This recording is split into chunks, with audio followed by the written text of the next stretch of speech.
Haunted बस। रात के करीब 11 बज रहे थे।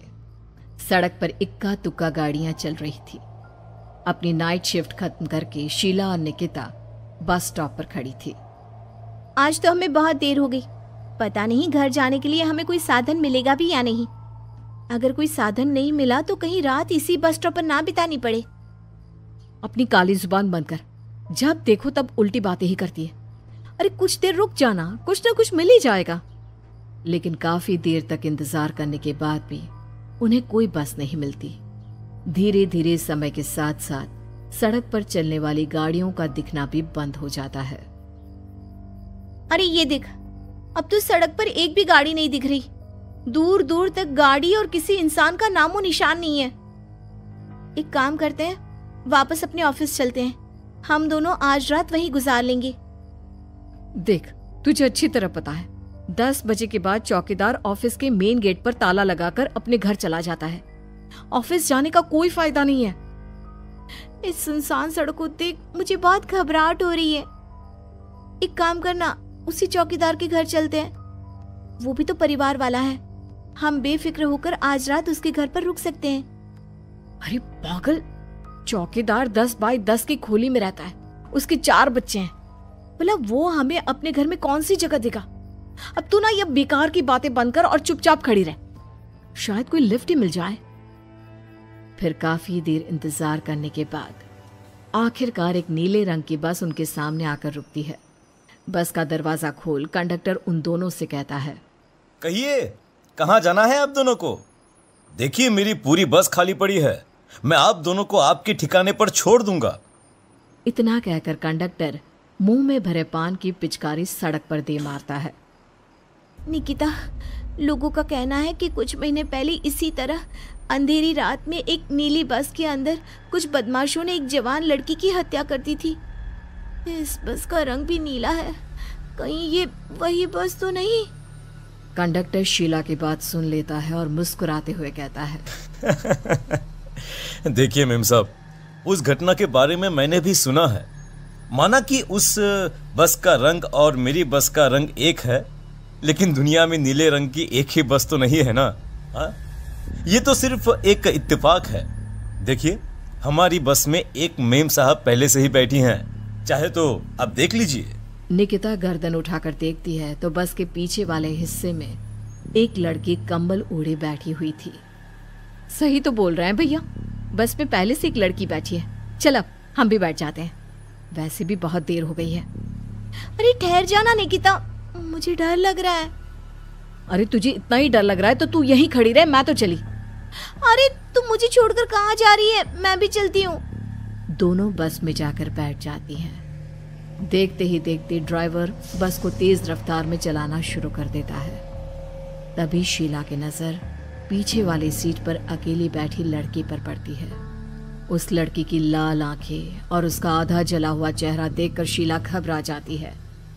सुन निकिता, हमारे पीछे जो लड़की बैठी है ना, उसकी आंखें एकदम खून की तरह लाल और चेहरा किसी चुड़ैल की तरह डरावना दिख रहा है। अरे छोड़ ना, कौन कैसा दिखता है? मुझे इन सब बातों में कोई दिलचस्पी नहीं है। मैं थोड़ी देर झपकी लेना चाहती हूँ, इसलिए अब तू अपनी बड़बड़ बंद कर प्लीज। बेफिक्र निकिता अपनी आंखें बंद करके बैठ जाती है। दूसरी ओर बस जंगल के रास्ते में पहुंची है। चारों तरफ घना अंधेरा और साथ ही जंगल में मौजूद जंगली जानवरों की डरावनी आवाजें शीला को और भी ज्यादा डराए जा रही थी। थोड़ी ही देर में बस एक बरगद के पेड़ के पास से गुजरती है। तभी अचानक बरगद की डाल पर बैठी एक बिल्ली कूदकर खिड़की के रास्ते शीला की गोद में आ गिरती है। मर गई रे, बचाओ मुझे, कोई बचाओ। शीला के चिल्लाने की वजह से निकिता की आंख खुल जाती है और वो भी घबराकर इधर उधर देखने लगती है। तभी पीछे वाली सीट पर बैठी लड़की उठकर शीला के पास आती है और बिना कुछ कहे उस बिल्ली को शीला की गोद से उठा उसे सहलाते हुए अपनी गोद में लेकर वापस अपनी सीट पर जाकर बैठ जाती है। अरे शीला, तू तो बहुत ही डरपोक है। जरा जरा सी बात पर उछल पड़ती है। मैं कल से अकेले ही सफर करूंगी। अरे मैं क्या करूं? वो बिल्ली अचानक मेरी गोद में आ गिरी। अपनी बकवास बंद कर और मुझे चैन से सोने दे। इस तरह शीला को डांटकर निकिता फिर सो जाती है, पर तभी अचानक एक झटके से ब्रेक लगाकर ड्राइवर बस को रोकता है।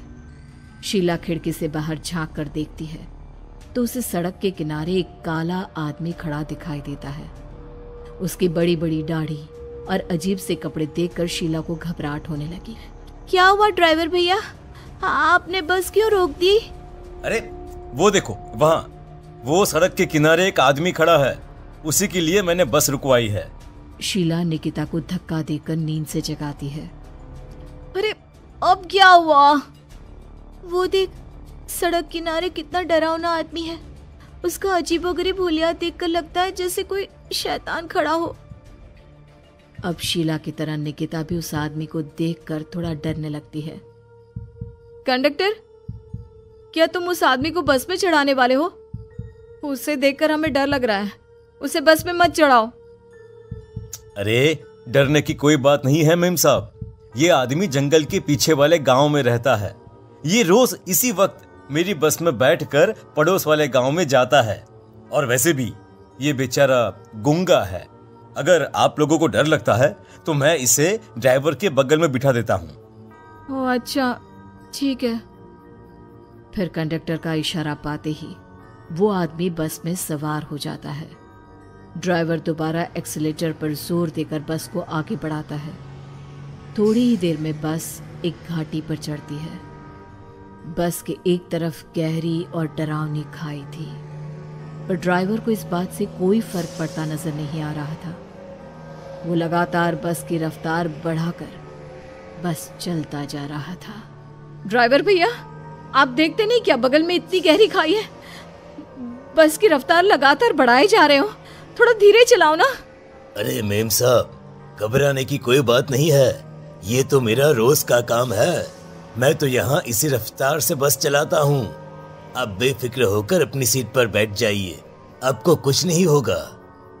ड्राइवर के कहने पर निकिता शांति से बैठ जाती है। कुछ दूर चलने पर अचानक ड्राइवर बस को सड़क के किनारे रोक देता है।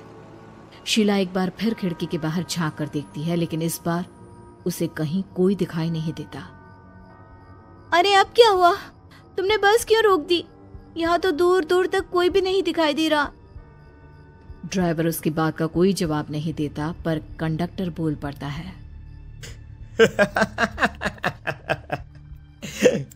ये हमारी फेवरेट जगह है, हम अपने सारे अच्छे काम यहीं पर करते हैं। अब हमारा प्रोग्राम खत्म होने के बाद ही बस यहाँ से आगे बढ़ेगी। इतना कहते ही कंडक्टर सीट के नीचे रखी एक शराब की बोतल निकालता है। अरे ये सब क्या है? तुम्हारे बस में सवारी बैठी है, उन्हें घर पहुंचाने की जगह तुम यहाँ सड़क के बीच में बस रोककर शराब पियोगे? बस में लड़कियों के बैठे हुए भी तुम्हें ये सब करते हुए शर्म नहीं आती? कंडक्टर कोई जवाब नहीं देता और मुस्कुराते हुए शराब पीने लगता है। तभी ड्राइवर और दूसरा आदमी भी कंडक्टर के साथ मिलकर शराब पीने लगते हैं। निकिता, मुझे इन तीनों के इरादे कुछ ठीक नहीं लगते। हमने इस बस में बैठकर बहुत बड़ी भूल कर दी। तू घबरा मत, मैं हमेशा अपने पर्स में छोटा सा चाकू रखती हूँ।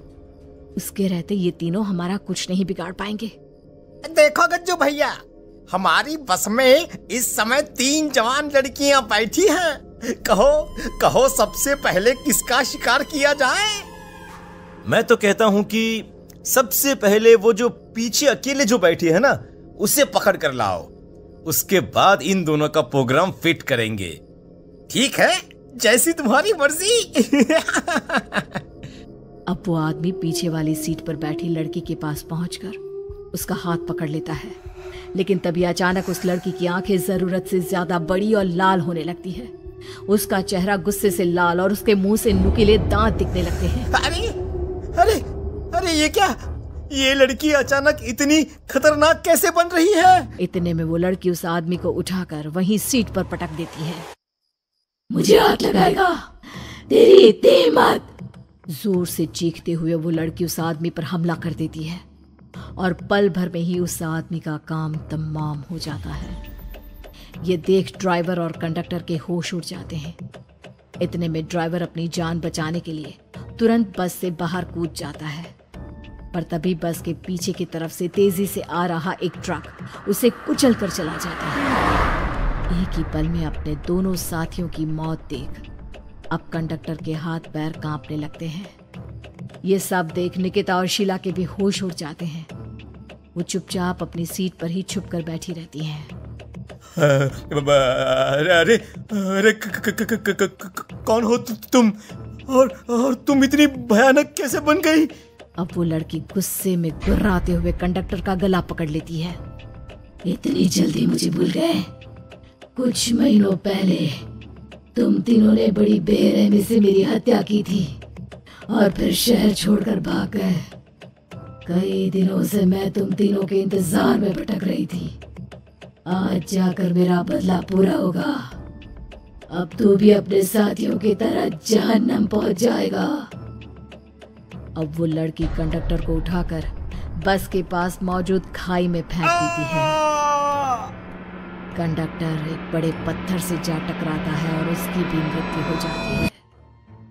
दूसरी तरफ ये सारा नजारा देख शीला और निकिता बेहोश हो जाती है। अगली सुबह जब उन दोनों को होश आता है तो वो अपने आप को एक सरकारी अस्पताल में पाती है।